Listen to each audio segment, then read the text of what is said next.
What is up, guys? I am Legendary Mike, and we are back with the Square Gamers Let's Play of Dark Souls 3. Now, I did some farming in between episodes, got a couple things, leveled up a little bit, but stay tuned to after where we take on the Abyss Watchers.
And we are back, guys. As you can see, we did quite a bit of farming. We tried farming the Black Knight at the end for the Great Sword, but we didn't succeed. We'll come back to that though. But as we look into it, we've got quite a bit of levels. I want to say 3 or 4. We are using the Great Sword full time. We don't have enough strength to wield it with one hand, but we'll get there eventually. We're gonna go right into the Farron Keep perimeter and go into the boss, the final area before the boss. But there's a couple things I want to talk about. There's actually dark wraiths here, which is extremely interesting because in an early episode we found the old Farron wolf. We also found their covenant item, which basically allows you to be summoned when the forest of Farron or the woods of Farron are in trouble. Basically reminds me of the Forest Hunters Covenant, which makes me think maybe this is Darkroot Garden or Ulysio almost, because the way it seems to me is this is basically another version of Lordran and other, from Dark Souls 1 and 2. Dark Wraiths here are even more brutal than they've ever been, which I think is super cool. The guy used his death hand. That looks amazing. But as we progress here, I've noticed they're basically trying to get to the Abyss Watchers, which Dark Wraiths and Watchers fought in previous games. And basically Sir Artorias tried to rid the world of the Abyss. So coming up to this boss battle, I got hit with a lot of nostalgia. The boss battle itself is actually rather, nostalgic. I think FromSoft did that on purpose for the simple reason that this whole part of the game feels from the past, yet it's not. It's extremely exciting because the lore is there. We also can farm these dark wraiths for items. I might eventually try to farm them for their armor, but I don't think it would be smart without the Gold Covenant Serpent Ring. But going into this boss, I'm not knowing too much of what's going on. At first, I walk up to the door and you can hear people battling right now. You can hear the swords, the clash of swords, which got me intrigued. And when I walked in and seen who he was, it reminds me of like a Bloodborne / Dark Souls mix up almost. The boss battle itself reminds me of Sir Artorias from the DLC of Dark Souls 1. And it also reminds me of, it has a little bit of, what are they called? New Lundo boss from Dark Souls 1, from the Three Kings. It reminds me of them as well. But I'm going to go into the boss battle. I let the boss battle, my first play, or my first challenge, show you guys, let you guys watch it. I fuck up big time. I learned a couple things. But after the boss battle plays up, I'll go into what I think and how I feel about you should take on this boss.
Okay, well, the first thing I've noticed was my stamina consumption with the greatsword is ridiculous right now.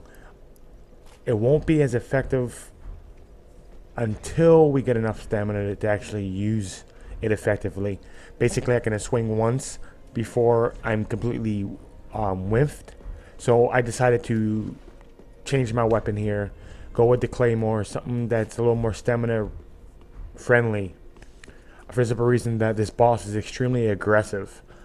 It reminds me of Sir Artorias to the very bones.